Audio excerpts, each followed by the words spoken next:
And she said, you're not a good dad. Here's the refutation of your argument. How does it make you feel? And Cam went from 6'5" to 5'6" real quick. I felt bad for the clips of what I watched of Cam Newton, because I watched him drown a lot of the time. And if your only idea is like, at least I'm somewhat present in the home and I can provide for them, because he was like, all of my kids live with me, that's a difference on like, he was like, at least I'm present. And I yet again really want us to come back to the table as a community and begin to deliberate on what that looks like for us. She was saying that I'm here for a conversation, and Cam was like, I'm here so I can win. I'm here to win this debate or whatever you have to say.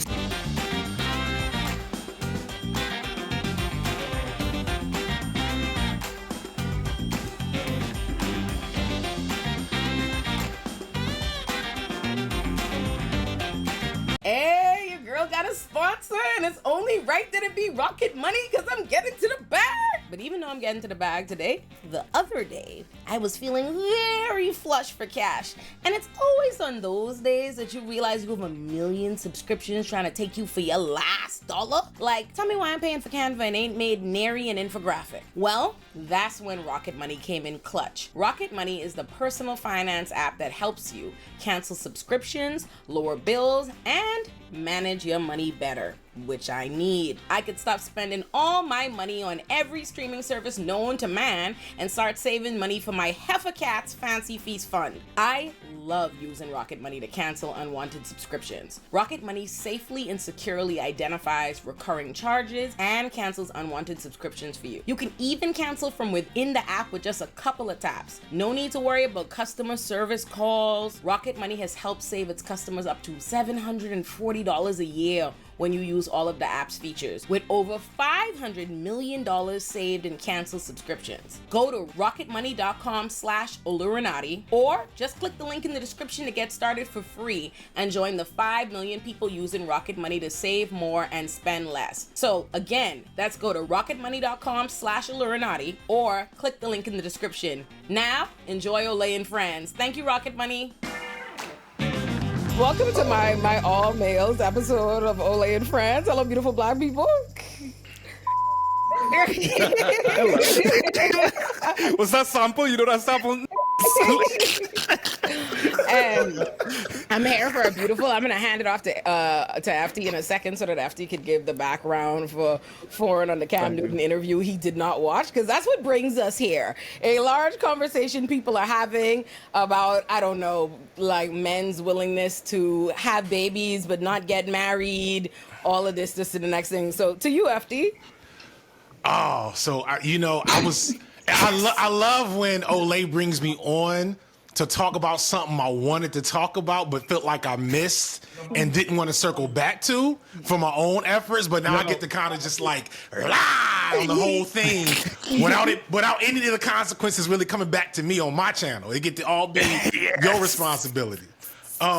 So Cam Newton, who is a NFL legend, quasi Hall of Fame figure, but definitely a legendary figure in the NFL as a quarterback, as a black quarterback, as a cultural icon within the NFL. Stopped playing, I think last year was his first year retired, and started podcasting, and immediately joined the barbershop podcast network of with Wallow and Joe Budden and literally Math Hoffa in the barbershop. And don't get me wrong, I dabble. I fuck with a lot of I need that energy. And now I want to be clear, as we roast and critique, there is a place for that to always exist in my heart. I don't want to speak for everybody else, but you will never get a full condemnation of that environment from FD Signifier, because that's an environment that helped create FD Signifier. But to be specific, Cam brought on a therapist of some ilk. I've heard people say her credentials and that doctor in front of her name is doing a lot of work. Marquise, you want to? It's doing a lot of work. It's doing a lot of lifting. Okay, she went to University of Phoenix. I heard she's in the Ayanla. Oh no, not the University the Ayanla of Phoenix. Dr. Phil version of the doctor. Dr. The Umar. is a Umar thing. probably Yes, got yes. low-key better credentials. We'll leave that alone for now. Because it's already going to be enough agree. She heat does. on Yeah, us to yeah. begin I'm with. a Either way, regardless of her credentials, I live in Philly. I can't regardless do of her it. credentials, she did get in on your boy Cam, and I think a pretty clear and I can't fight her on it way, which is you can't just walk around with 8 kids by 3 women and like present yourself as a high functioning patriarch family man like without critique and like make it seem like this is, I'm not gonna say normal because I don't necessarily agree with the like presenting norms as the ideal for black family structures or anybody's family structure, but you can't have your cake and eat it too. I have a take, and I'll start with my take, and then I'll let y'all jump in for whoever wants to take it.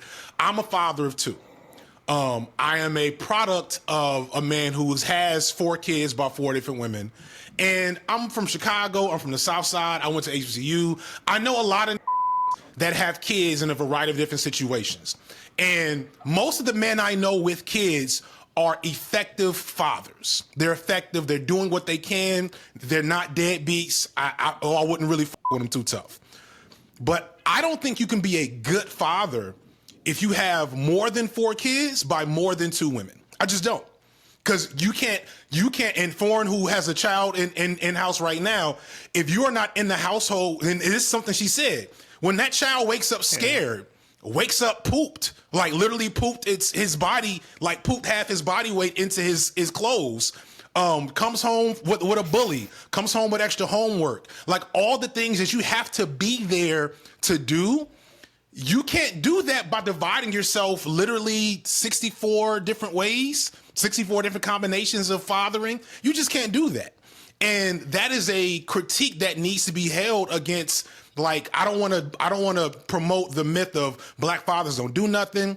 I don't want to promote the myth of black fathers all abandon their kids, all that stuff. That's not really factually sound.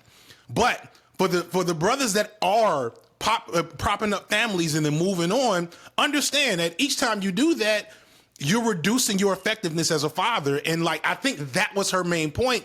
And for that point, I think she's dead, got him dead to rights. So I'll start there. And I'm gonna start because I was the first person here. I'm kidding. We're so sorry, Malcolm. Just for the sake of time. Just, hey, Wait look, till y'all die in Raising Yeah, Canaan, because yeah. I know you could die at some point in Raising Canaan. y'all know me. I usually wait to speak last, but today I'm going to speak first. First of all, I'm not going to attack black women on this phone call because there's too many here. But I will attack Olayemi because, you railroaded me with this. I'm here so I don't get fined. I said I'm here so I don't get fined. There is no world in which I would be wanting to participate in this conversation because we're not talking about Palestine. We're not talking about Kamala. Look at this trying to make me look bad. Like We I not talked talking about that for the we last not month and a talking half. about- Very good We're not answer. talking about no Very good intellectual. You brought me in for the nothing. And by I the way, brought you in for the exact kind of thing you would make me talk about for 4 hours in real life. Listen, and I This would is never talk about it exactly in the real life. kind of thing Malcolm would debate me down about. So Now, to Thank you. O's credit as well, she spends her whole life talking about all of the actual matters that matter to the larger sphere of life and humanity. So she's a warrior. But I would have liked to have been on those. This one particularly, I have multiple reasons why I don't want to talk about it, FD and AJ and Big Body Foreign.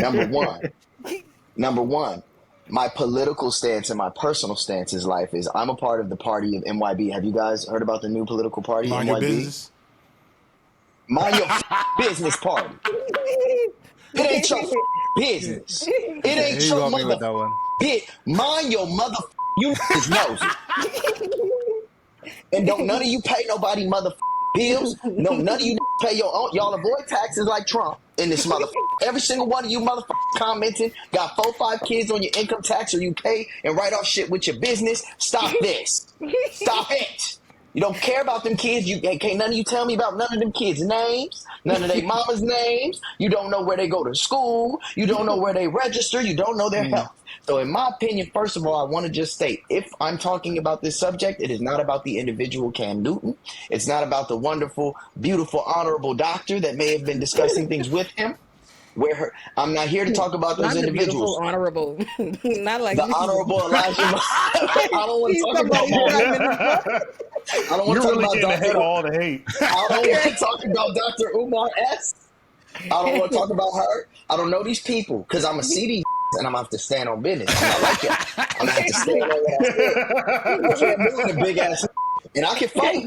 But right now I'm injured. I'm injured right now. I can't Cam fight. is also 6'6", 260. Like, that's not a normal dude. Hey, but look, bro, and listen, if I wasn't on crutches, I'll squabble behind whatever I stand on.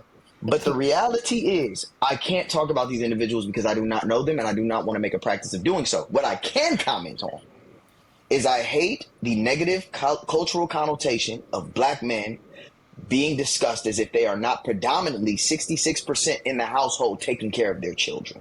This is a smear campaign being misappropriated or misdirected as some kind of larger cultural conversation we need to have about black men. And it ain't fair.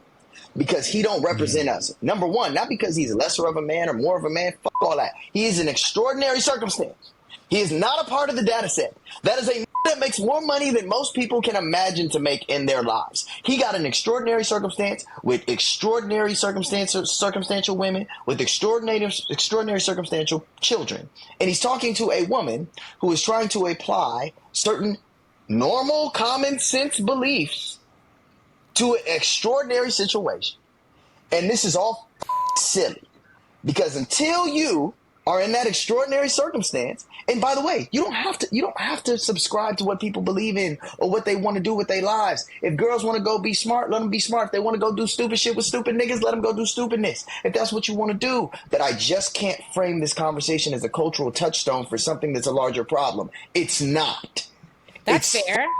Not. That's fair, but I think that's Go fair. ahead. I think even though with the extraordinary circumstances of him being obviously Cam Newton and being very wealthy and yada, yada, yada, I think it's not unreasonable to still think that even with a lot of money, even with exceptional like fame, access, resources and stuff, I think that puts you in a better place to be able to do better in terms of fathering and parenthood than maybe like your average person. But I think what like is still required of parenting, what requires of the day-to-day raising a child, being with a child every day, I think that's still going to be lacking, even in the most extraordinary circumstance, which I think takes us down to the conversation. Cam Newton is not representative. I think that takes us down to like the average situation to say, all right, if we could think that it's probably even an issue, it still runs into a lack of, this can still be a problem. People deciding to being so comfortable with having multiple children in multiple different homes and how that may impact child rearing.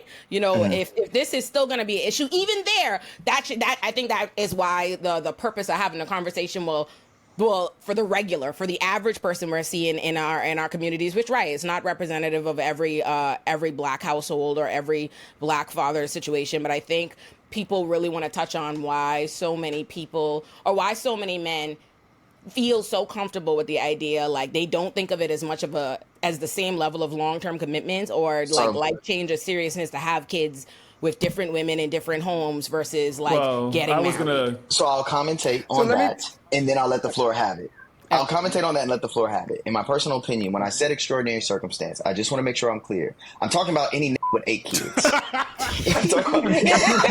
talking about money. I'm not talking about fame. The nigga got 8 kids. My daddy of 7. Okay. And he's an extraordinary man. An extraordinary man. And he comes with his faults and his assets and his liability. He got all that. But I'm just saying, I just want to make sure that I'm clear here. The extraordinary circumstance I'm talking about is any human being that has gone, like FD said, past 4 children. You know what I'm saying? I just think that at some point, if we're talking about functionality, look, we put men on the moon. Somebody can figure out a function to make something work. Will everybody get what they need? Probably not. Resources get limited. Who knows? Whether it's time, whether it's care, whether it's space, whatever. But how many people see their kids every day in the first motherfucking place? All this shit is weird. I don't fuck around with people who have 1 kid and suck. But if we're talking about 8, it just becomes extraordinary circumstance. That's what I mean by extraordinary circumstance. 8 kids. So you guys proceed, have the conversation about that, and I'll chime in when I can. But the So, extraordinary yeah, circumstance is 8 kids. Because there's poor Ain't you niggas say with, we's got the floor, Malcolm? I'm just saying. Yeah. You really passionate about this? Okay, this 8-part, this extracurricular. So I'm a very non-extraordinary father, and the newest one at that. Like I have one 5-month-old child. Beautiful. And it is an extremely humbling endeavor that I've thought quite a bit about, and I haven't seen necessarily an adjacent discourse to this, which I think is far more productive to have, especially given that not all of us are fathers, not all of us are parents here, but this is one thing that we all are, and that's community. So first off, I want to point out the fact that this is a very American-centric conversation when we talk about black fathers not being in the homes. If you go anywhere else outside where there is the black now we diaspora gotta in add mass, the I FBA happen people to gonna have... get mad at us too. It's about Wait, you don't know. It's gonna come. It has to happen. So, like, let me tell you something. You know, like, I'm so used to you giving me the American-centric indictment every Olay and Friends episode, but this one time I thought I was not in the. I thought this one for it's sure. gotta happen. It's gotta happen. Like, literally, there is far more representation and diversity of deadbeat to dad of the year and everything in between that falls apart there. So when you talk about this type of thing, and the reason why like I wasn't engaged with this for the most part is because literally the fact that like I have every representation across the gamut when it comes to that. But not only that though, a really important part is we have to yet again weigh in on what an effective father is. What exactly, as that, like in that vernacular, what is effective? What does efficacy mean in that case? Me waking up 4 o'clock in the morning, changing the baby diaper and everything like that, making sure he's still breathing, all that other stuff. He like sleeping on his stomach, so now I gotta turn this nigga over on his head to save him from himself. Right? Okay, that's effective, right? I could be there for the sundry of everything, right? But I'm more so concerned about the idea of what exactly fatherhood has looked like across the spectrum, because you could have a father that is there on a regular basis in that household doing a net negative to that child, a net negative to that union. And that's a part that like necessarily we don't even have to talk about, because you have a lot of different instances where the father plays this Bill Cosby and always in the home, able to juggle a million different kids, but is also deliberating and delivering a net negative to a bunch of different people because they don't have a variegated needs of expression of all kind of different fathers, which we get into community. When you have not only me being a father to this child, but you also have you know, if Peanut don't like what I saying right now, or Dad, you tripping, like, you know, you didn't do this part of this, or you didn't have this life experience, he can look to FD and say, you know what? This ain't got no dreads. FD got dreads. I'm gonna go and get dreads like Uncle FD. You know what I mean? And like that's important, because also, what if that child doesn't want to dress like me? What if that child doesn't want to like women like I do? What if that child doesn't want to express themselves in the way that I am? That's where the variegatedness of community is. Exactly, and I mean that's valid too. If you want, well, actually no, I ain't want no Christian walking inside my child. Please calm down. Like I can't have that. But it's important because like we yet again put onus on this very myopic, traditional family structure of what a father is supposed to look like and what it's supposed to be. And I yet again really want us to come back to the table as a community and begin to deliberate on what an effective unit and family structure for a black family too, since we are all darker than blue, what that looks like for us. And that does not only mean me and a gal and a dog shitting on the lawn and a white picket fence. And it also doesn't mean that a father has to be effective in this one way. I know this is definitely like a bunch of different controversial takes inside there, but there's so many different arrangements that are this not taken into account that I feel as though we are limiting ourselves to when we just focus on what exactly this family unit that wasn't built for us is supposed to be like. Well, because that reminds me. Yeah, I'm trying to get in before this internet decides to act up. But it reminds me, because I'm an educator, and so like sitting there and with my students, I play an active role in so many different children's lives, right? And so parents have to work with me in order to ensure, like, is my kid learning? And I worked at an all-boys high school, so it's like now I'm like developing relationships with fathers who want to be present, who are also lacking a skill set in some spaces, because I'm teaching social emotional learning and having to be like, well, let's navigate these emotions, let's navigate conflict resolution and all of that. And so I'm listening as everybody's talking, and I'm like, yeah, part of it is like redefining what community looks like and seeing like different representations of how other men impact community as well. And so I'm hearing there's almost feels like a single narrative that's happening, which we know is dangerous because there's plenty of representations of black men in this call alone. But the second piece is also like, I'm thinking around like this conversation and the difference of parenting. We also don't need to follow a traditional suit. If we're looking at, there's a mom who is making, she's the breadwinner, which means the father may have to show up in partnership a little differently, right? And so we start figuring out, one, what is the family structure that works for y'all? How are you existing in this partnership together? Financially, may not be making as much as black women, or in some cases they be making more, but do you know what you're doing, right? And so I think what I have witnessed in terms of different parents that I've come into in different family structures, they are much more communal because they're in intergenerational households. So families units don't even look the same as is. And I'm like, I'm in Philly, so I can't talk for everywhere else. But I'm looking at where I'm the children that I service and their families. Yeah, some of them are all still figuring it out. Parents are somewhat getting a little younger too, so they're also trying to figure out this space. So I think around like the reactions I saw to Cam Newton, and I'm like, yeah, some still like in this idealist idea of what a man should be versus like what you can be, because we don't have to follow traditional norms either. I wanted to touch on two things between Malcolm and Foreign, and I think actually Marquise kind of built upon something that Foreign said as well. Because Malcolm pointed out an important thing about that I've talked about in a lot of videos of just like the gender wars content cycle and the requirement for figures like Cam Newton to put himself out there to get eaten up for clicks, right? And just a same with, you know, this girl don't want to go to Red Lobster on a date, and here's a balloon pop video. Like I've made content about it, and we got to get to that too.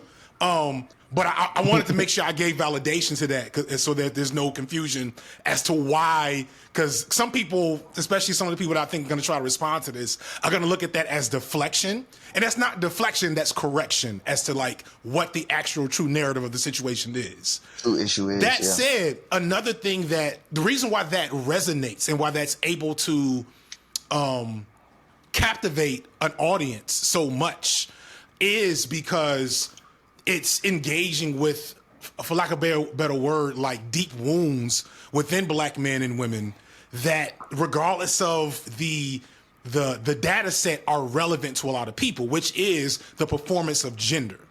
And Foreign mentioned that one of the last things he said is that we're talking about family unit formulations that we were never meant to be included in.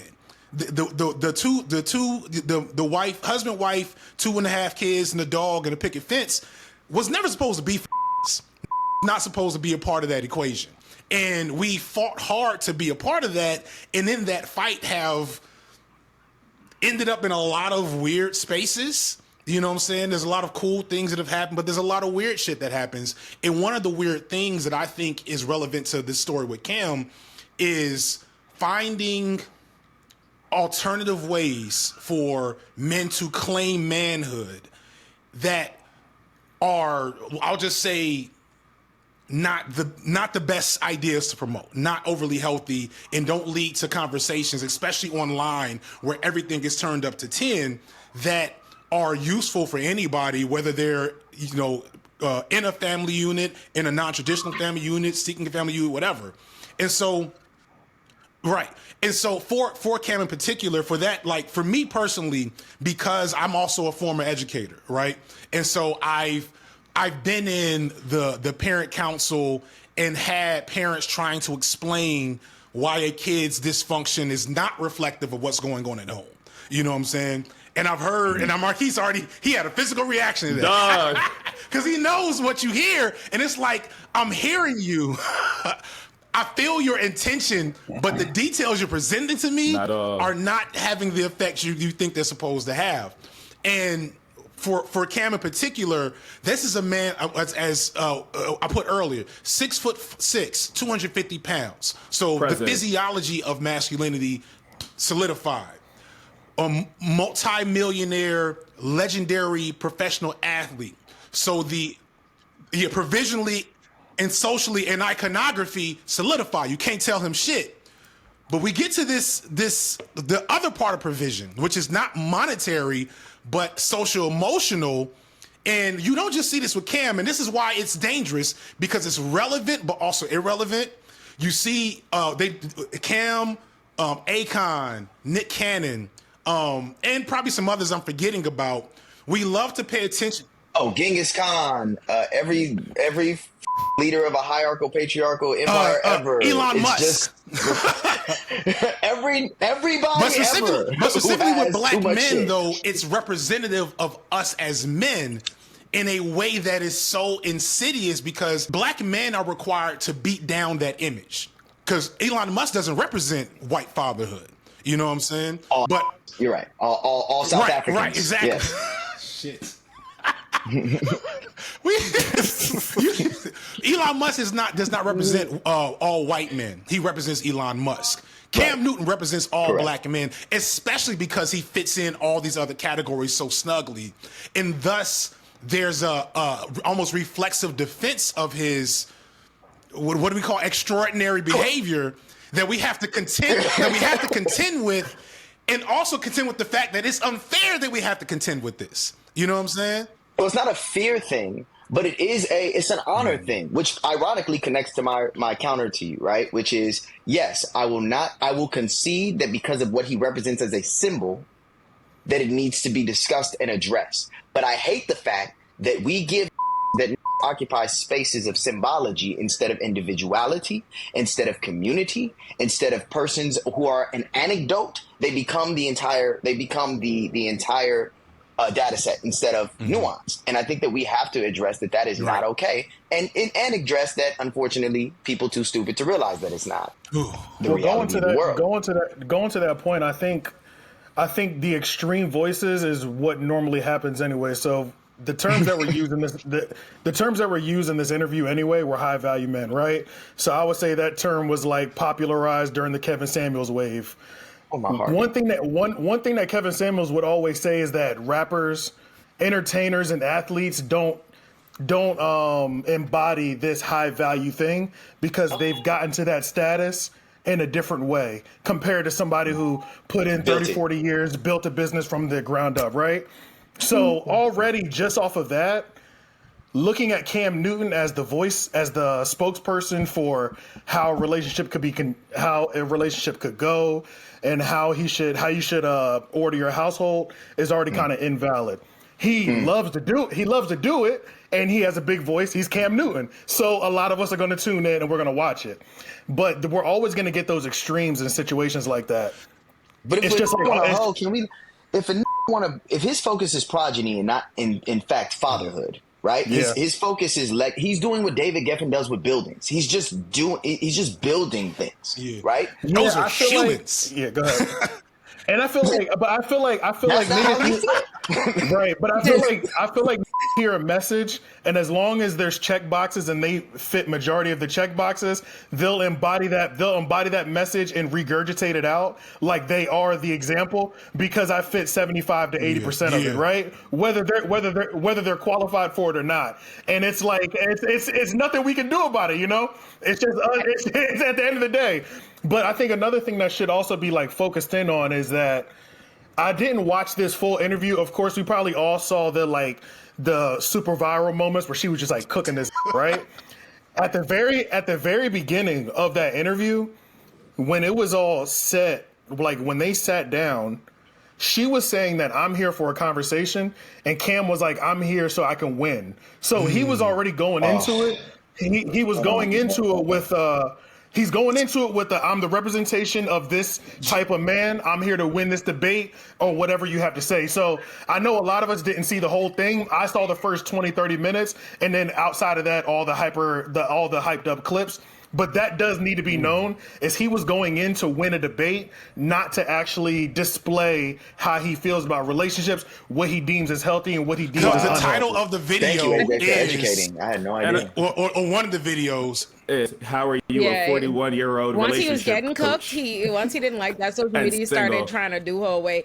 I will say, what I He did think changed was it. interesting, and I'm not gonna comment too much on it, but I guess I kind of wanted to alert it to FD. But I was noticing today because I was like, okay, let me watch this for real, and I noticed she didn't say high value man. She tweaked it to high functioning and She low did. functioning, She did. Functioning which man. concerns me because not for nothing. I Yeah, was like, that's all not right, fair, yeah. the same way we recognize the propaganda of it and it being wrong, like, you know what I mean? These high value, low value framing and these like thought processes. Same thing and with these, like, functioning, yeah. boxes that we coming up for like men and women. This is still bad. Like, I'm noticing Strictly something. I was like, speak, for okay, harm. it's interesting how like things have to be performed. Like, if you recognize the business or the role of the performance of what Kevin Samuels was doing, you have to notice it here. It's just interesting how differently it has to be performed because she's a woman, right? Like when Kevin Samuels would get these viral moments and you first heard about high value, it's because he would be like dumping on women and making these women feel real bad about themselves because that's what's necessary for his performance as a man. But for her, she does a lot of like coddling in it, but it's the same frameworks. Like, you know, she's it tweaked the is. frameworks a little bit. So I just wanted to alert that. And to the question that I think what the reason why everybody feels like they need to debate it is because I think the substance, the essence of what Cam Newton was saying is what is a popular, like, it is more popular than any, like, 8 kids and a lot of kids and yada, yada, yada. But I do think we do see a lot of people, a lot of men and women, and a lot of people that are willing to have children. Like, they voluntarily have no problem being like, let's have a baby. But let's not get married. But they don't want to go get married. They don't want to build the home. They don't want to do the commitment. And I think that being a common thing that people feel like they're dealing with in dating and in the community right now is why people feel like they have to debate it. So I just wanted to put that to the group. I'm back out.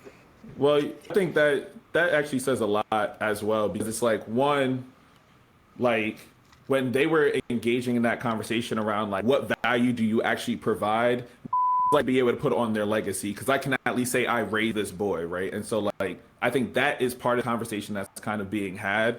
I think the second piece is also like, as they were talking, and I watched too much of this interview, I'm not gonna hold, I was real disappointed in myself. I said I really sat through this, but I said no, I'm losing it. However, in a lot of that conversation, there were moments where she was raising good points, but I realized like he did not possess a lot of self-reflection to be like, oh, actually, let me sit with this and let me actually identify the things that I actually value. And so that's the thing that he was missing a lot of, is like he was unable to answer, why do you value having this many children? And if your only idea is like, at least I'm somewhat present in the home and I can provide for them, because he was like, all of my kids live with me. That's a difference on like, he was like, at least I'm present. So I feel like we're also up to like this pathologizing of Black men's experiences and like what are the unintended consequences of that. So we had a lot of anxiety around that. And it also showed up a mirror for a lot of people who are just like, actually, I am in this situation. I don't know if I'm actually providing the way that I should, because I was sold this one idea of patriarchy and I'm actually not able to accomplish it, because now you want me to raise kids. I actually don't have a commitment to my partners. Olay, you got to chime in on that one, by the way. The way they're dragging his current girlfriend. Yeah. I refuse to allow any of the men to get into that, but if you could touch on that on our behalf. No, we're not going to be. Yeah. We got. Well, that's a separate. I was gonna say. Yeah, I was also gonna say. Like I think they're all the. We'll go ahead. I'm sorry, Malcolm. Because Marquise is. Because I Marquise was is gonna say right. though, to finish the land the plane. But I see like a lot of it is us trying to really navigate, one, what does a man look like today? Because that idea is changing.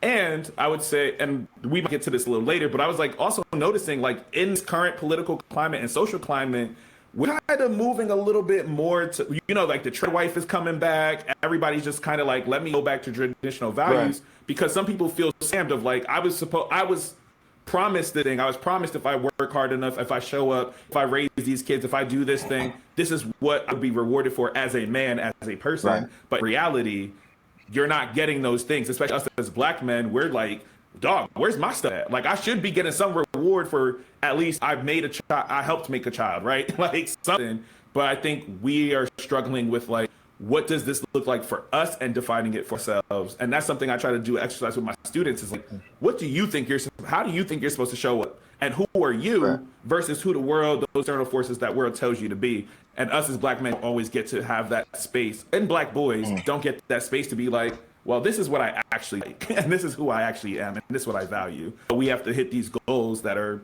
put on from whoever. I think that's very astute. These real. archetypes that have been left on, well, not just put upon us, but also interweaved into our social programming from day one, right?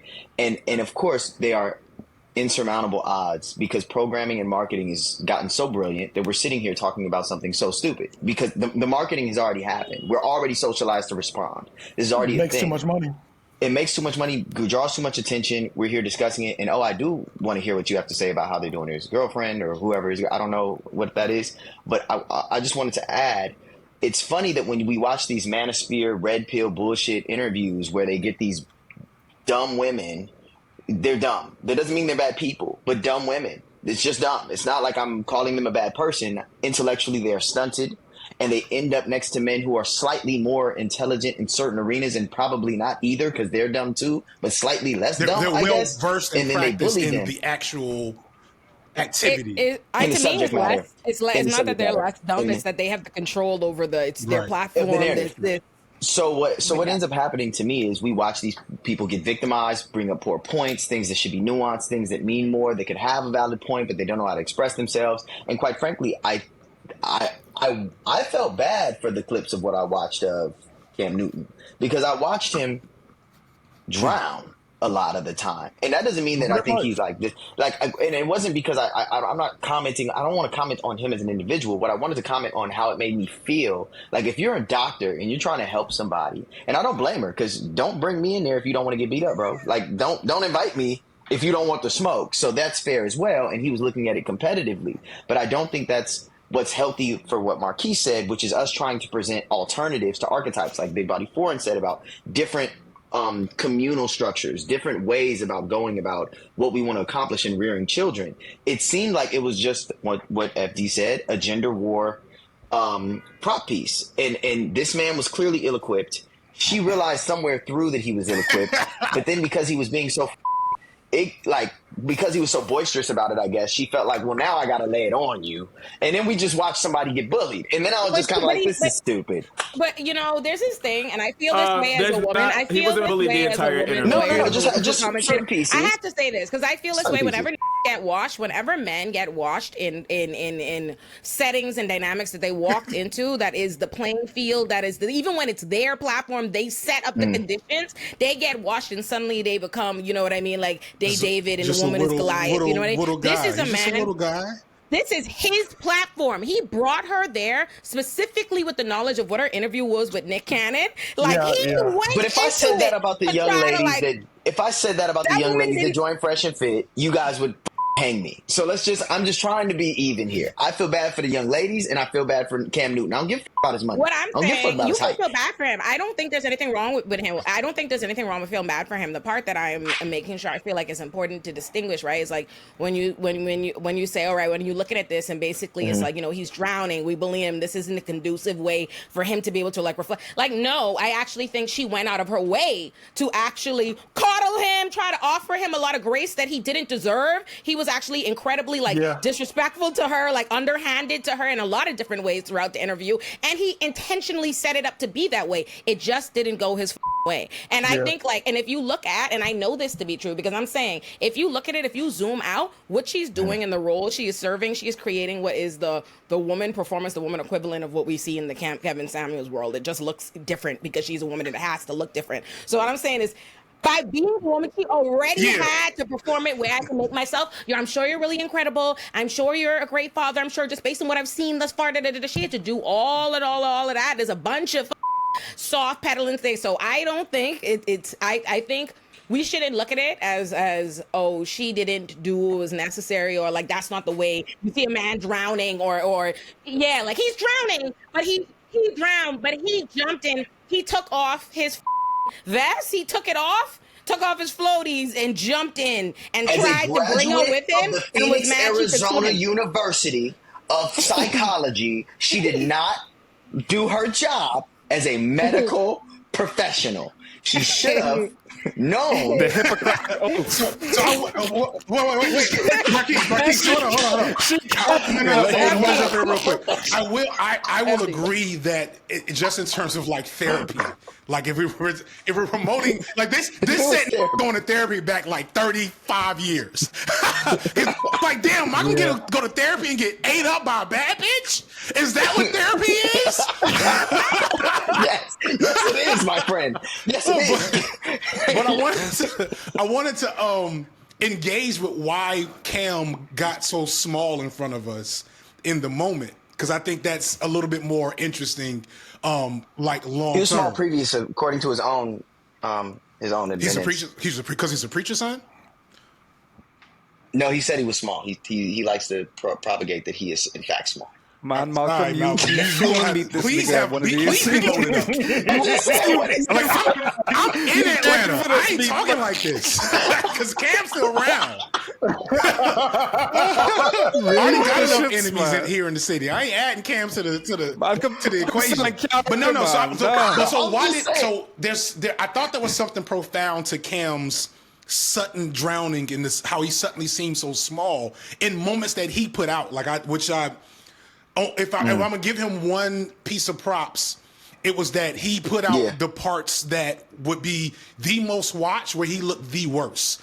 And the worst. He did that, it unfortunately didn't probably have the effect that you would want it to have, which is kind of self-reflecting, that relate to a Cam and saying, "Ooh, is that how I look and sound?"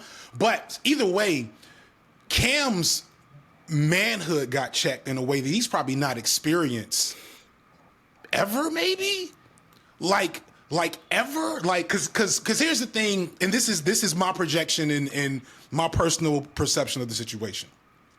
We're talking about performing manhood and masculinity is what a lot of this comes down to. So we already gave Cam all the accolades, right? But we know fatherhood traditionally, for a multitude of reasons that have nothing to do with an intrinsic brokenness of black men, fatherhood has been one of the most perilous and difficult frameworks of masculinity for black men to master and achieve in, for all those reasons we already know. And to be blunt, a shortcut certain black men who have means, which we're not talking about a ton of black men, but certain black men who have means, who have access, who have accolades, who have resources, have said, I'm gonna just take the shortcut. The shit say on the paper, provide, I'm providing, shut the fuck up. All these kids fed, all the moms are housed, all the clothes are bought, all the schools are paid for, you can't say shit to me.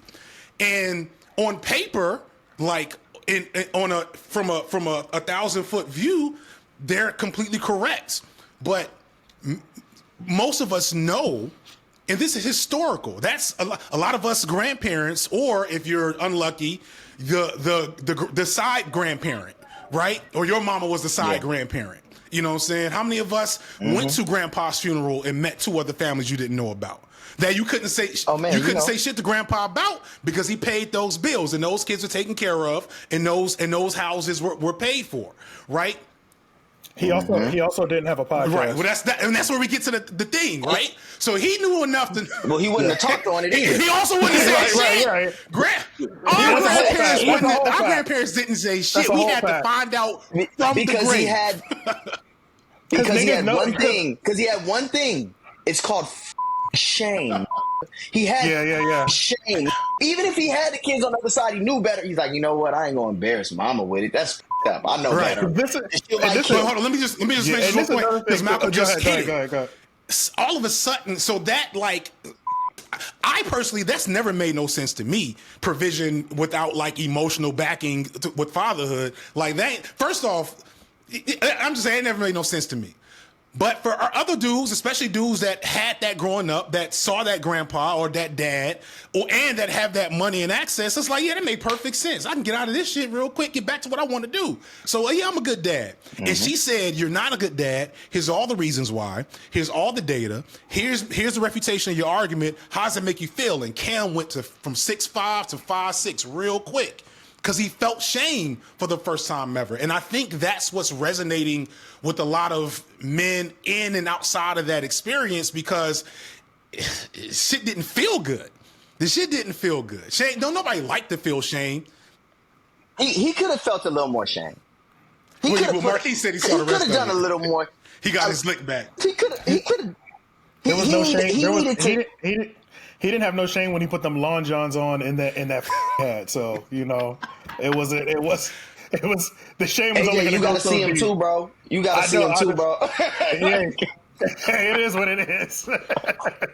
But real life, I do believe that bro could have sat in that shame a little bit more for educational purposes, because it did feel like the changing of the name of the video and all that stuff felt a little defensive and deflective, and I don't want to talk about him as an individual. I'm just saying the masculinity of when men find themselves under the hot spotlight. I would like to see us do better with acknowledging the reflection. I'm not saying he did or didn't. Don't got nothing to say about that man. But I would like to see men, when there is something presented that has some kind of merit, to be okay with being like, well, maybe I never looked at it like that. These are the things that were taught to me, and I'm doing the best job as a baseline male, and maybe I need to reorganize. Or maybe I'm fine with what I'm doing. I don't have to be your set of what you believe a good father is. He doesn't have to do anything. None of us have to. Is that how the Nick Cannon one was? I think there's still like a baseline. Yeah, the Nick Cannon one went similarly. It was just as bad. That was the Nick really Cannon bad. one went that way to where it was like Really bad. Nick looking crazy? Yeah, but it wasn't. He didn't look as crazy as Cam. I don't think Nick was the type. Like Nick knows when he's like, "Look, I think Nick just do it too much." Nick does he get that a knows, lot. I think that's and he the difference. knows he's doing too much. Yeah, Yeah, I think FD, like to what FD was saying, is like Cam Newton seems like he's never experienced. Like people be able to say that to him. Maybe they want to. I think he knows what the critiques are. Like generally, like certain questions, he knows like what a general critique. But I don't think he's ever had someone like deliver it to them. And there's something to having it delivered to you in a way that doesn't give you a lot of room to lash out. Because normally, I think how he might have been delivered those kind of critiques would be done in a way in which he'd be able to be like, you're being bitter or you're being this. Like the lady just packaged it way too nicely for him. Versus Nick Cannon is the constant source of our attacks for having a million children and not being in the home. So Nick Cannon was ready. Nick Cannon's just like, whatever, you can't hurt him. His job is buffoonery. His job is jokes. His job is gesture. He's already primed to receive ridicule. He already knows, because a part of his comedy, a part of who he is being able to accept every day, yeah, I'm acting a fool, but this is what I'm choosing to do. With the other party that who shall not be named on some Voldemort shit, I think it's like Olayemi says. The people who probably brought him that critique, he either pays for or don't have enough status to talk to him, or the things he doesn't value do not merit their conversation. And in this conversation, there's a camera and somebody you requested to be here, and she read you down, my bro. And guess what? That's okay, because there's certain critiques that she made where I was like, baby, you got to look at yourself too. Like everybody got to look at themselves in this conversation, because this doesn't feel pure. It doesn't feel like it's meant to get us anywhere. It felt like a combatant. It just felt like. That, yeah. But I also don't want to change it into like a him versus her kind of situation, right? Like I think what I want us to kind of stay in a little bit more of like, how did this black man deal with public shame, right? If that's the space that we want to be in. And he didn't deal with it that well. He decided to lash out at the end of it. And because now all of this thing that you're able to kind of cover up with your bravado, your masculinity, your money, and all of that good stuff, that status, that does not matter right now because people are seeing you as a human. So I think the uncomfortability that I'm seeing, at least from other black men that I'm witnessing react to it, is like, yeah, it might feel like a victim because we also ourselves have not also been able to do that internal work. So we're just like, this feels familiar. I don't know why, but I'm having a reaction to it as a viewer, right? And so I think that's one piece from a consumer standpoint. And then, because I'm not giving this man that much grace, like I'm really not to a certain extent. Because I also look at men who have the capacity to change as well. And I kind of use my dad as the example. I grew up without my father. I met him at 24, and meeting him at 24 after he got out of prison, he was like, I have to learn life again. I have no idea how life works. But even seeing him in relationship now, he's like, son, I can't provide the way I wanted to for you. Like, I can't do the things that men are supposed to do. I didn't teach you how to tie a tie. I wasn't able to teach you this, X, Y, and Z. I missed out on 24 years of your life. But I see him in relationship in his current one, and he can't get a job right now, right? Like, he's struggling to figure out, like, can I get this job?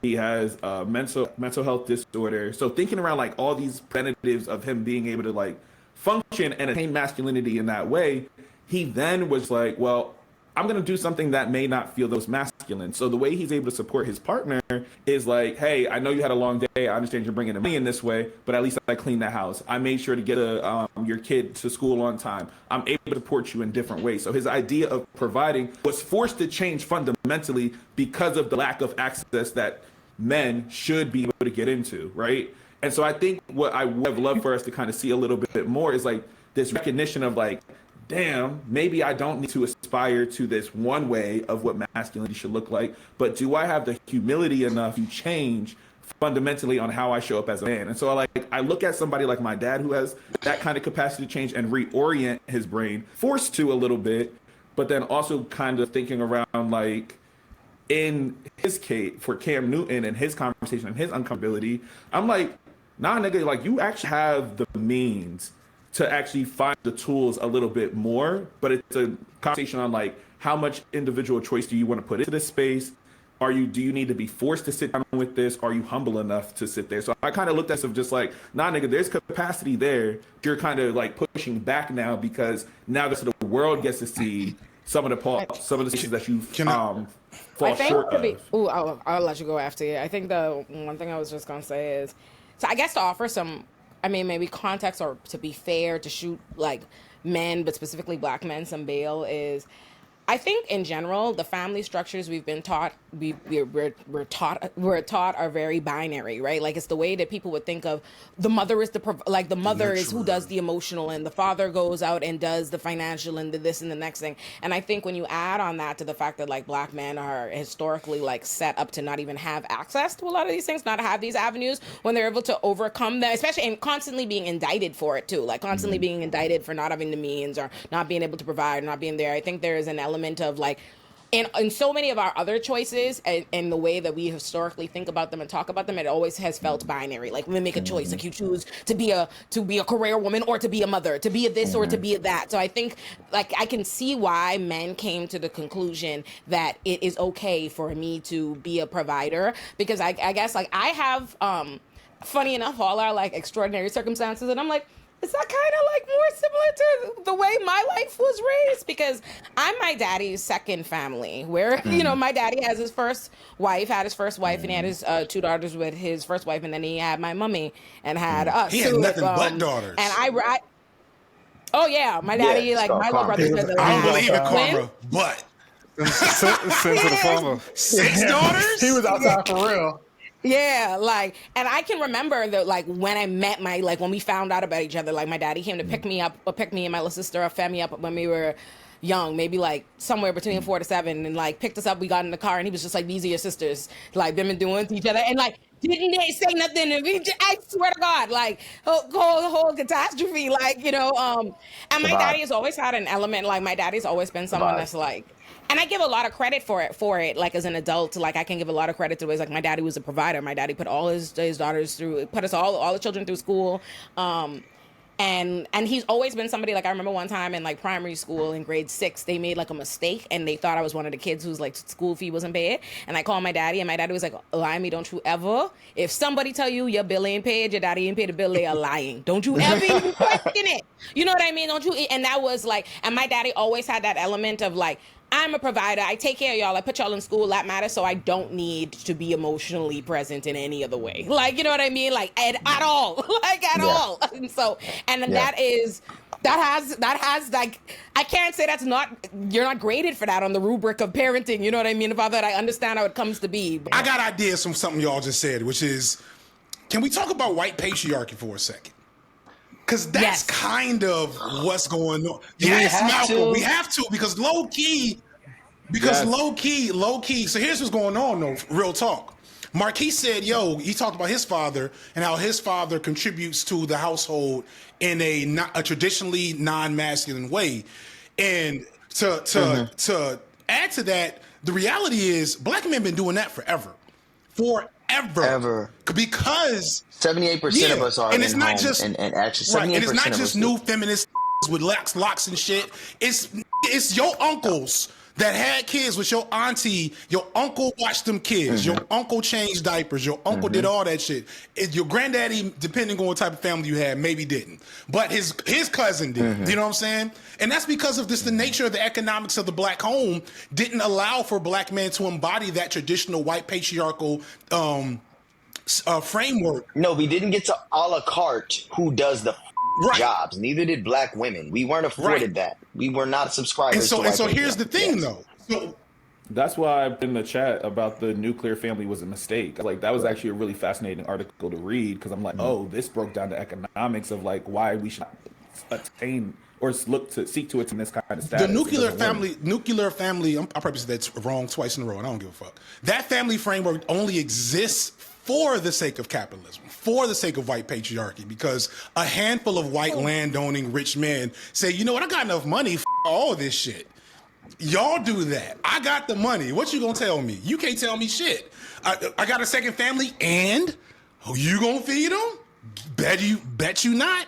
And so one thing I fight with, certain types of I respect them overall more than manosphere types, but they tend to underplay the desire that black men have to perform this specific type of patriarchy, because black men unfairly, we tend to be the image of all things bad about patriarchy, while also being the people with the least amount of actual active patriarchal power within American society. Yeah, at all. We just don't have that shit. Because in order to institute an actual archy, you would need coercion of some form, whether that's institutional money, whether that's physical force, whether that's a group, and we don't have it. Now, we might emulate it. We may reflect it, which, I already know. We know we reflect the things we see. I get it. But if we're attacking sources, right, power sources, right, I personally don't believe in no isms. I don't believe in no capitalisms. I don't believe in no patriarchyism, hierarchy. Look, because at the end of the day, bro, individuals have came up with different forms of ways and theologies and ideologies in which to perform how we believe this life is going to go and how we're going to operate in it. You can choose. All of it can be up, and all of it could not work, and all of it could work. Some of it benefits, some of it doesn't. We have to choose if something's going to work properly. There are instances where the nuclear family works. There are instances where a community works, where a more traditional or non-traditional section works. It depends on who's involved. But one thing I know, none of them shit's going to work if everybody's operating from ego. None of them shits is going to work if we don't look for our neighbor, if we're not looking out for the feminine, for the for both. If we're not looking out for what the male identity is supposed to look like, it's just, hey, look, bro, at the end of the day, you know what we call a real and a real bitch? Someone who stand on business, period. Whatever the business may be. I don't give a fuck if it's taking out the trash, rearing the child, being there emotionally, providing financially. We'd love to be able to be great at all of it, but some of us lack, and that's why you get a partner and a companion. That's why you learn. That's why you have these conversations with Dr. Bryant and whoever the else. So you can figure out where you're lacking so you can be better, so you can service the population, the household on a micro and macro level. We all ain't gonna be Superman. You might be better at cooking. You might be better at changing diapers. So let's come up with okay, well, I'm not going to have you changing diapers and cooking and cleaning. Maybe I need to switch out. It's simple. I don't know why and I don't know if we keep identifying and placing our issues with institutions or institutionalized thinking if we're going to get anywhere, because that's a ghost. These individuals perpetuate these ideologies. So let's start looking at the individuals. In my personal opinion, I hate the way that Cam operated in that video. I hate the way that Dr. Bryant formed it as functioning, because there are high functional crack addicts. I know white boys that come to jail doing coke, that go to jail for doing coke, and I know white boys that are running some of our most our prestigious organizations, functioning very well off heroin. So at the end of the day, functioning is not the issue. So I don't give a fuck about functional, non-functional. The question is, are the kids okay? The question is, are the kids fully formed? Is everybody doing their best? That's what I want to talk about.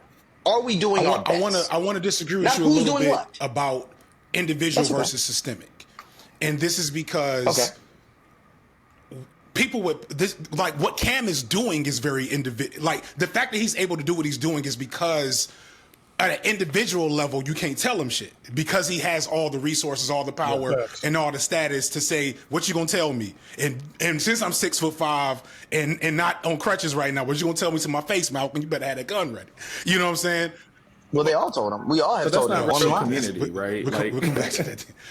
Right, but I wanted to say this last thing. Cam represents a framework through which some black men who, again, aspire to that image of white patriarchy can access it because they have the power and the money and the resources. And like historically, again, coming back to a handful of our grandparents, you can't tell them shit, just like you're telling me right now, you can't tell them shit in real life. And so like the reason... No, I never said you couldn't. I just said it wouldn't be smart. But also, let's also not make it white. This has been tribal. Even there's No, but there's a reason multiple for why tribes. it's white. There's a reason for let people make that point. It's white because it's white here. Like you can't like what was happening in Africa in a variety of different situations is a little different, and there was a multitude of things happening. Here, it's just the image that they provided for us. They said this what we do here. But by the way, y'all can't do this shit. And a couple of stood up and said, hey, I can. And they're doing it exactly like these white men have always done it, but have never gotten punished for. So it's like, it's so much happening here because part of me wants to continue to drag Cam, but part of me is also like, Cam is such an emblematic, is so emblematic of the problem of dragging Cam, if that makes sense. But we gotta, I mean, that's true, but I will, look, we'll take this debate to another day. You and I gotta have this debate. Also, I want to know what this source of the patriarchy. Stand up with this coat, bro, like that. What we got? Yeah, this joint was fire. No, it's fire. You know what it is. You know, it's vintage. You know, patriarchy. He put that on it. Like he said, let's niggas in here real quick. Let me flex on all these niggas real quick. I ain't arguing with you. I'm just kidding. No, listen, check it out. But look, the Dahomey tribe was a real tribe, right? If we go back to the Zulu tribes, we can do this all day where the marketing is the same. The marketing was different, but whoever had the biggest bag, whoever had the most goats, whoever had the most goats and the most land had the most bitches. Stop this. Stop it. Bitches everywhere and everywhere and bitch ass everywhere who have acquired and sequestered and annexed resource have access to do what the they want to do. That ain't white. That's human. It's just that the white people are the Apple iPhone of doing it. They just did. Post-colonialism is just the iPhone of shit that humans be doing. They did it at the grandest, most egregious level. Bringing it back and so to now we structures, attribute it to them. So individually, let me land a plane. Individually, we can sit here and say, oh, it's white fault. We in white land. They just doing the shit that have done everywhere all the time, and they did it bigger and better. They're the Michael Jordan of up shit. Okay? That's what it is. And the only way to beat Michael Jordan,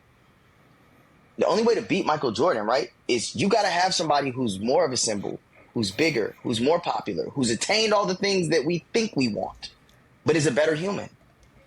And highlights those better humanity parts. We need better marketing for the better parts of humanity, for the better parts of man, for the better parts of woman. LeBron bitches too. Let me get out of here. Marquise, go ahead. Cut that out. I'm crying. Cut that out. Don't do that. I thought you were supposed to be standing on business. Cut that out. Don't you stand on business. What you talking about? Right, Marquise. However, Cut that out. I was joking. I like it that you transform into Uncle Lulu right before our eyes. Look at the drip they got Lulu with. Oh my goodness! Let me see Lulu drip. No, these are all the ornaments of patriarchy. I'm crying. But I was gonna say, okay. I was thinking about like while you were talking, I was like, I don't really agree with you on that. Like the individualist term is because like if we absolutely are looking for like black men to really start marketing this better, right? We have to go away from that individualism. We have to go away from this idea of like, I need to get mine and only take care of mine. Because in reality, I'm like, all we're doing is just like, if us black people, we drive the culture, we're driving the conversation, and we're face of so many of these things, we need to actually start reinventing and reframing exactly how we show up in fathership, how we show up in community, how we show up. I never said, I just want to make sure. I never said that. I never said how people can receive it, right? And that's why I wanted to. Okay, got you. I follow. And so really just kind of tracking, like, one, we actually do need to address the root of the problem is that we've been falling into like this patriarchal kind of system, and I say white patriarchal system. And so because of that, we're still trying to build out this thing, but the only way to really, deconstruct this entire system is honestly for us to say like, well, are you actually in community with each other? Do we actually know how to take care of each other? Like I know I can go down my block and I can go see Correct. Aaron, who I helped his kid get into school and help him out with his homework. I could go down to look at Mr. Jim and Miss Sheila, who are the elders on our community. But when Phil was having a heat wave and we didn't have quality drinking water, I went down and was just like, yo, do y'all need this, right? That's like, we have to show those examples of like, here's what community actually looks like. But oftentimes, even as me as the teacher, that defaults me to having to be nurturing as Black men, which we don't get to experience. So my kids have a conundrum every single time. And they're just like, wait, so you care about what I feel like? Oh, I have to actually reckon with this thing? And so, Well, Marquise, I wish that we had you. I wish that we had a podcast with you arguing with Doctor, because you are a symbol. I don't drive engagement. People need symbols. Engagement. It's not the individuality. And so I think that's well, we should. But I think that's what we problem. Struggle with, right? Like even like this. So I want to touch on what Marquise just. I never said an individual capitalist ideology of me getting mine and getting, say, everybody. When I said individual, I meant we need these individuals who are key PowerPoint marketing symbols, right? These people who we follow behind, right? I wish that they were of better quality, as FD was saying, because if they were Marquise, this conversation would be different. And I think that we have to be okay with the fact that, look, this is a reflection of who we are and where we are as a community. The reality is, Cam ain't doing nothing different than already done. Like, he's doing what niggas do. I got to respond to that though, because the thing that Marquise just touched on, that you alluded to, and I think alluded to incorrectly, is that this is not. And you started with this, Malcolm. This is not an actual reflection of us, and we don't control these. No, our interests. It's not even an accurate reflection. It's not even a. It's not even an accurate reflection of our interests and values. It's a reflection of market forces, and we cannot control and dictate those markets. We cannot control that. No, we cannot. And I know that this algorithm suppresses me every time. Yes, I know this. I know this after having. I got 800,000 plus subscribers right now. I fought for every single last one of them motherfuckers. And now that I've gotten as big as I am, a good 50% of them are white now. And I used to didn't have them problems. And that's because no, it's a good problem, right? It's a good problem, but like it's because the algorithm. Like, let me tell you how I started out though. My first video to get more than a handful of views was on buck breaking, that weird ass documentary that Tariq Nasheed did, and I was the only in the world that was like, yo, this is weird. Y'all see this weird shit? And the YouTube algorithm was like, nah, you like that shit. Show this to all Tariq Nasheed boys. This is another one of them. And and I talked to that YouTube about that shit. I was like, yo, why did y'all feed my video to that like Tariq Nasheed? My dislike bar was half. That shit don't happen. You know what I'm saying? But I only won by being very systemic about how I manage my page, the connections I made, and getting cool with a handful of white folks with power. You know what I'm saying? And Olay would tell you won like 51. Bro, you're lying. FD, you won because you 50 cented. All of the that dissented and hated you gave you a platform to be found by people that with you. That's the whole point. That's marketing. That's marketing. That was your mixtape. But it doesn't provide space to grow. That was your mixtape, FD. That was your mixtape. That's not how it happened. That's not how that works. I won because shout out to Khadijah and Bo, a non-binary black film. Was like because black women, because the way that the algorithm, and this is like real talk, the way that YouTube's algorithm views black women oriented content is fundamentally different than the way it views black men oriented content. And they just did not believe that there was a place for a progressive black political conversation for black men until I low key built that shit from scratch. And you can go to my page. There's 500 different videos I've shared of Marquise Devon, of Foreign Man, Foreign Land, and other motherfuckers that when I found them, they had 5,000 people, and they getting ready to hit 100K. And it's only because I know how this system works that I've been able to manipulate it. And I'm scared every day. They're going to be like, you see what this doing? Cut that shit off. because they don't want that. Because and meanwhile, Kevin Samuels, while I was growing my channel, went viral for disrespecting a black woman and had 1.5 million subscribers before he died. The reality is, it is very systemic. Individuals are important, and especially on the left and amongst black people with progressive ideologies, we do have to come up with a more effective branding strategy than to just point out white supremacist capitalist patriarchy to that's like, that shit don't make no sense to me. How do I eat here and now? I get you there. Bro, it's annoying, yeah. But it's still the truth, though, is what I'm saying. It's still the truth. No, for real. Like the casual nigga like me, I'm tapped in because I know Olay. Right. You know what I'm saying? But as soon as I hear patriarchy, I'll be like, all right, this, like, I just, what are we talking about right now? Just get to it, bro. Because the reality is, bro, look, this is, I'm not saying that actually because I love my female audience. I'm not going to do that. I don't f with Arky. I don't f with arches. I don't f with no kind of arky. Any kind of hierarchy, I don't f with it. I'm not a power-prone person, but what I do f with is actionable items. And the reality is, you know what a hit is? You know when come out of nowhere? Not TikTok come out of nowhere, but when there was who was out there pushing CDs in the streets and just happened to with a song they did and it propagated naturally and organically, it does rarely happen in the algorithm because the algorithm is fighting you with 100,000 more bullshit that's being supported. 100%. I get that. But every now and then something happens that they didn't calculate. Olay Yemi breaks through. An FD breaks through. A Marquise will eventually break through. But I think that this you don't break this club. You won't. We I broke through. Yes, in my opinion. In my opinion, yeah. A breakthrough is Kevin Samuels. That's a breakthrough. You aren't seeing the process. No. That's a mega breakthrough. I'm saying don't demerit your work. That's what you're saying. You guys are doing the hard work. I know because I'm a subscriber, right? Like you can't tell your fan who's seeing other fans who discuss you outside of knowing you. When we congregate and go, hey, you know who really be popping that shit? They go, oh, yeah, on my page. Yeah, facts. That's a whole fact. You know what I'm saying? You have done now. Do I wish you were as big as Kevin Samuels or whoever the f else? Yes, that's my conversation. That's what I'm trying to express by not my individual idea on how we should procure resource and keep it for ourselves, not for the community, just to express. Thank you, Marquise, for clarifying. I'm talking about there are individuals who we can point to as symbols who are going to guide the way to where we're going. And that's the shit that needs. This is why I impress upon marketing. Because if we just say, well, I can't beat the other people. Yes, you can, bro. You figured it out. The thing about marketing, but the thing is, though, like the algorithms, all these different things are like it's not a conspiracy, right? Like they are activating what you're doing. Like not for nothing. I have multiple channels, multiple platforms. Like depending on what you know me from, you know an entirely different, right? So I say this to say, this is main Olurinatti. I have Olurinatti Pop. Olurinatti has almost 100,000 subscribers. When I tell you Olurinatti is new, has 11 or something.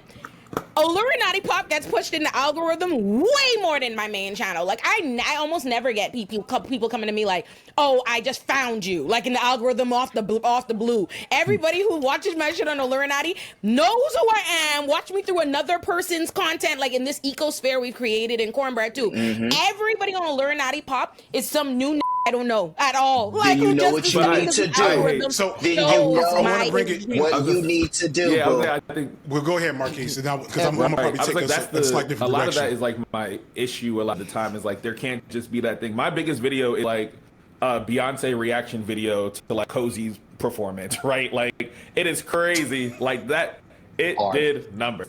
Yes, they do. But it's interesting because people love nigga shit though.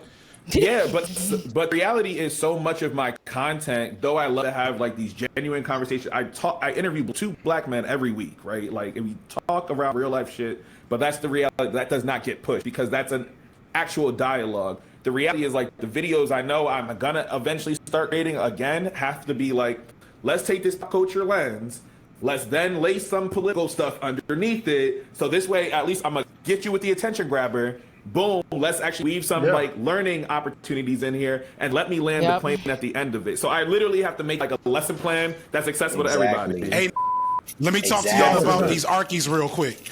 Hey, look at him. Hey, well, look at here he goes. Derek Jackson, though, right? Derek Jackson, that nigga up. But hey, you know how gender's a construct, right? Hey, Hey, nigga, Jerry We're not Jackson. doing Hey. this. We're not doing this. We're not doing this today. FD, don't do this.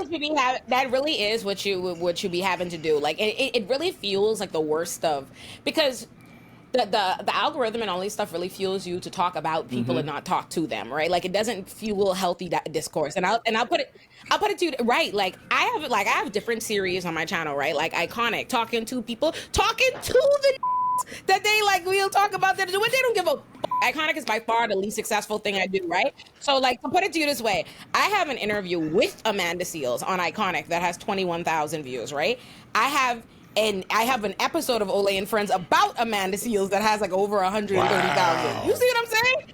I have like an interview with Jamal Bowman that is up on Iconic, probably has barely over like 10,000 views all this time. I put out an episode, like a members only video that I immediately put behind paywall. I had it out for a couple of hours talking about Jamal Bowman's race that had 10,000 views within a couple of like hour. You know what I'm saying? To bring it full circle, this is why we got to talk about Cam.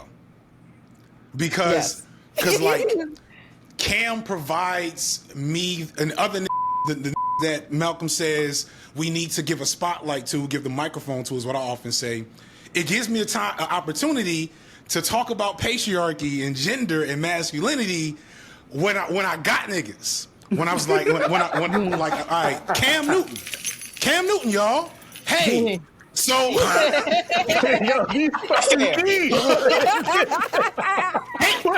Cam Newton silly? You know why he's silly? Because, man, he's trying to perform white masculinity in the black man's body. No matter how masculine that black man's body is, he ain't never going to be successful at performing that black masculinity because he ain't Elon Musk. Because Elon Musk got 12 kids by 11 women. And the children don't even like his ass. None of them live on him. He's the richest man in the world. He is the epicenter of deadbeat daddy syndrome. And we don't ever hear of that shit because that bought Twitter. They said you can't talk. No, he also doesn't try to be a spokesperson for relationships either. That's true. And which is why, again, we bring it back to like we got to talk. What the fuck just happened to Malcolm? Malcolm just teleported. Because I'm out here living this patriarchal life right now. You feel me? Now getting this money while you broke. See, listen, how y'all gonna tell me anything? You ain't got no chain, okay? I'm out here up in the pool on patriarchy. I'm wearing that old anime shirt. To be fair, FD. We really should have a conversation. I wish to have a conversation about you on another platform separately, and I'm inviting Marquise and because she gonna cook me about patriarchy because I do not believe it's colored. I think that it's propagated by color. I think that it just so happens that these white motherfuckers won. They just won. They're geniuses. I don't think you can. So here's the thing. There's merit to that analysis.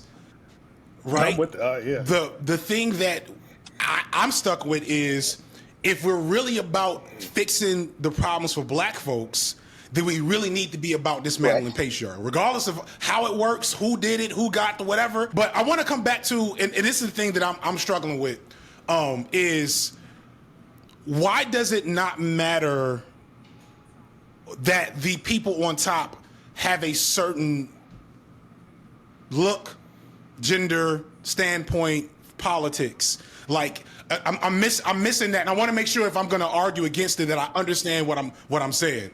You know what I'm saying? Like, and AJ, feel free to jump in as well. Yeah, I'm about to say, I think the reason that the color doesn't matter so much is because whoever's in that position would be moving off the same patriarchy pretty much. So if it wasn't white people, if it was somebody else, if it was a gay person, it would just be gay people moving with patriarchy or whatever, you know? So that's why the color doesn't matter as much.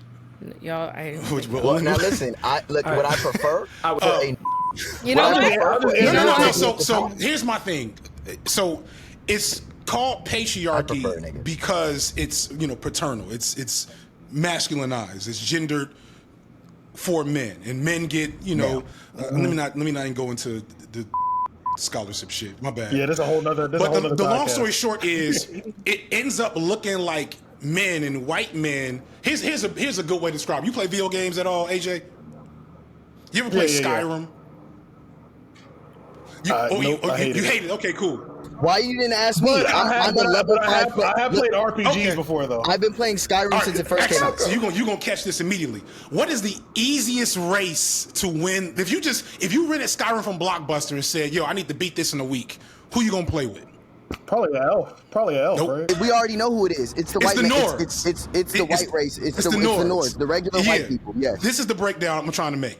The system of that game is designed so that if you want to beat the game with the least amount of trouble, you play as this particular race, the Nords. The Nords are all white, blonde hair, blue eyed, and they have ice resistance and ice magic. And the game has mostly ice enemies. If you play Skyrim, you know half the enemies throw ice spears at you, and if you have ice resistance, that means you take less damage. And so if It's pretty much like Lord of the Rings. If you're an elf, you're the peak superior. Right. Yeah, I'm with you. I'm following. If we don't, imagine coming from the same game, the Khajiit, and being like, yo, I can beat the game. I got to do way more shit than you do, but I can beat the game. But how about we redesign this motherfucker so that I can go into villages and buy goods like the Nords and the dark elves and the light elves can. I have to steal, not because I'm a bad person, because the Khajiit in Skyrim are literally they are victims of racism, and they don't let them motherfuckers in villages to just buy goods to complete their damn mission, and they're the Dovahkiin. If you're playing Skyrim, I think the nerds here, the nerds know I'm cooking. The nerds know I'm cooking in the chat. I think what it is. At least I can speak for myself. It's having so much conversation on that instead of building what we have to be equal. That I'd rather be building with actionable things and having conversations about actionable things that build us up, or at least make it a competitor of what that is, before having 40 conversations about destroying a system that's not going to be destroyed. It's like we might as well build something that can compete with the system instead of talking about how we need to tear it down. That's completely valid, and Marcus, I'm gonna shut up because I know I've been dominated. I gotta say this. No, you're good. That's completely valid, and in spirit, I agree. In practicality, that is completely impossible. We and I know niggas that have done the math on this. We cannot build shit equal to compete with them. Everything we got is a handout from their system. And the reason why it's that perspective is desirable and like compelling to certain, including me at one point in time, is because I got access to a little bit of that shit. So to me, it sounds good. Yeah, let's build. Let's do Greenwood Bank, which is really owned by a white bank. You know what I'm saying? Because now we can get all the invest in our shit. We get to manage this shit. We get a little richer, and we get to say we doing the thing. But you look at the byline at the bottom of Greenwood Bank's website. It says this is not a real bank. This is fintech.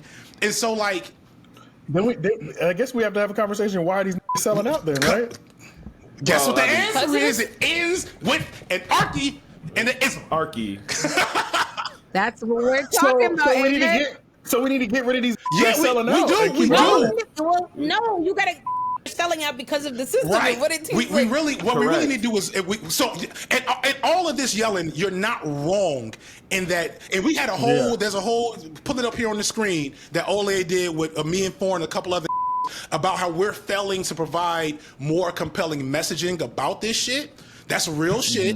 You know, so shout out to my boy John Lewis, who's like, to me, one of the best normal talking that shit. That's still making good videos, but that's not filling it with a bunch of isms and archies all the damn time.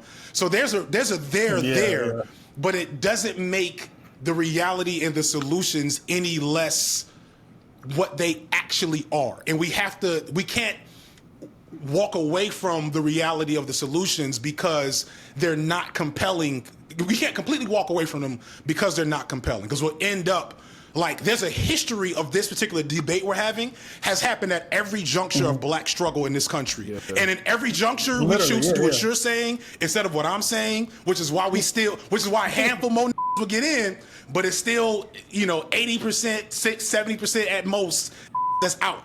You know what I mean? We're still pursuing the potential reward of the patriarchy. So like, as we were talking a lot of this time, it was just like, let's not care about the system because there's still a potential that I can still benefit and get to that top position. And that's what a lot of people are like looking after. They're looking for the hope of benefiting from patriarchy. And so the reality is I also agree with like, we also need to just be talking around like, what feels tangible of dismantling patriarchy, right? And so does this look like everybody has access? Tangibles. What are the tangibles? And I think that's the question that a lot of us keep asking. But the reality is you're asking this question, but we don't have the basic understanding of how this initial system works. So if you don't understand how a process works, you don't know how to actually dismantle it. We might just end up replicating the exact same shit over again. And so there's an education component, and then there's a practice component of it as well. And so when you are asking around, like, how do I actually feel like patriarchy is no longer winning, or I'm not a victim of this circumstance, or this thing is not overpowering me? I think a lot of times we talk about patriarchy, a lot of us respond because they're just like, well, it's a system that is just there, we can't do anything about it, and so now I'm feeling a way about it, versus saying like, actually, let's break this system down, and then what are the steps to rebuilding? The steps to rebuilding is actually engaging community. The steps to rebuilding is actually having to do some more of the communal work, the internal work. But how do we extend that out? How many people do you, like, I mentor 5 different boys, And so hopefully, like, each one teach one expands out and out and out. Because my friends will go up to me and they'll be like, oh, you learned from Mr. Richards? Yeah, they learned from Mr. Richards. They can tell, like, there's a tangible thing, right? And so, like, that's what I worry. And again, I have that access point because I work in education, I work in college access. But that is the space where we're missing out, is like, our reward for dismantling patriarchy won't be seen probably in our lifetime, or it may only be felt in small pockets of community until there's a critical mass of people who are just like, oh, this ain't actually working for us anymore, instead of trying to chase this aspiration that patriarchy sends to us a lot of time. And to give some... I say all that, but I got to dip. I got to train my staff. Please. You know, I want to give a little... I want to give some love to Malcolm since he's back. When I hear Malcolm and y'all talk about the fact that y'all are in community with some of these that's maybe with the men in question specifically, and are trying to course correct a little bit, that's an example of something that we're talking about. That's community building.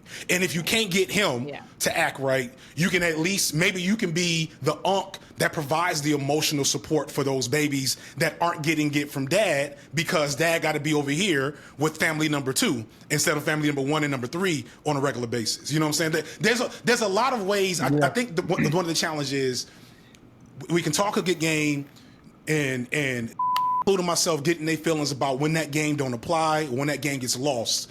And it comes off preachy, and then start using the $50 million words in the critical theory bars and shit that are really dope with my white audience that I've built over the last couple of years. But a chunk of my black audience, half my black audience knows what the fuck I'm talking about. But a chunk of my black audience will constantly say, why you using all them big words? And at first I get mad, but then I be like, let me get out my ego. Let me get out my ego. and like, if my real goal is accomplishing this shit and not just hearing myself talk and making the number go up, I do have to do that work. And that work looks a lot of ways. Right. But it's rooted in dismantling of the isms and the archies. If we talk about black people winning, if we talk about black people, all of us winning is rooted in dismantling the isms and the archies. Now we can talk around that, rename that shit. We can come up with some hashtags, but when the hashtags get co-opted, though, I do have one question. The building the community part you said is essentially impossible because we've been given everything. So the dismantling you see as more of a possibility than the actionable items. Building a competitive community, right? Building a competitive. A competitor to white patriarchy or white capitalism and all that is impossible. Right. Building a resilient community for the purpose of resisting those things is very possible. There's plenty of examples of it throughout history. And if you look through that history, the reason why those particular things are often killed, it's usually white folks that throw a bomb, light a town on fire. You know what I'm saying? That's the first. Or they get to infiltrate the movement. That's going positive. Exactly. And they usually infiltrate on some. We can have this too. We don't gotta be like this. Yeah, for sure. And that's kind of the thing. That's the thing that we gotta resist. And that shit ain't easy. That's one of the reasons why I'm like, look, I'm gonna shoot these videos and throw some money, but I ain't trying to be in the middle of nothing because I don't know which one of y'all is gonna do it. I don't know if it's gonna be me. Shit, yeah. You know what I'm saying? Right. Because don't nobody think like none of these. If you go back and you look at what was the dude that got Fred Hampton killed? I can't remember. I know you're He talking didn't think about. I he was don't a know what sellout. his name is though. Yeah. He didn't think he did nothing wrong. No, You no, talk he to didn't. any of these dudes that I've low key name dropped. Some of them talk a good game. They don't think they doing nothing wrong. They just see the situation differently, Right. partially because they ain't educated the way I think they should be. And that's why Right. it gets complicated. And so we do got to start from like not even square one, like square -4. Well, it's hard work. It's hard work. The niggas we need to reach don't like how we talk. I actually was just on AJ's show and I saw the first comment was like, I kind of like Olay, but I hate Olay and Friends. It said, I literally agree with almost everything Olay says, but I hate how she says it. I was like, I saw that. Let me tell you something. Normally, I'm not gonna hold you. No offense, but normally I'd be like, when people say bullshit to me in my comments, but when I saw it in your comment section, I was like, oh, I know why you don't like Olay and Friends. I was like, this not for you, baby boy. You know, this ain't your caliber. I was like, it's all but right. we need that cross pollination. I love my community and this shit. I'm on the and side of I need to be on the side of YouTube more because I love. Listen, you don't. I wish you would stop. I actually wish you would stop talking to the nigga that because you be talking to the worst, and then they come around here treating all the women that you talk to like shit. I'd be like, yo, it's crazy to me. I'd be like, it's and that's the tough thing. It's like you dabble in and you like, yeah, we gonna work this out, and like start to got those views though. like, and the thing is that don't. There's none of. No, that's true. That's true. Every incel whatever talking about me don't Nothing. have. They get views that I'd hurt myself over. You know what I mean? Yeah, that's a fact. No, that's a fact. So we are in a complicated conundrum of things. But thank y'all for my all male episode.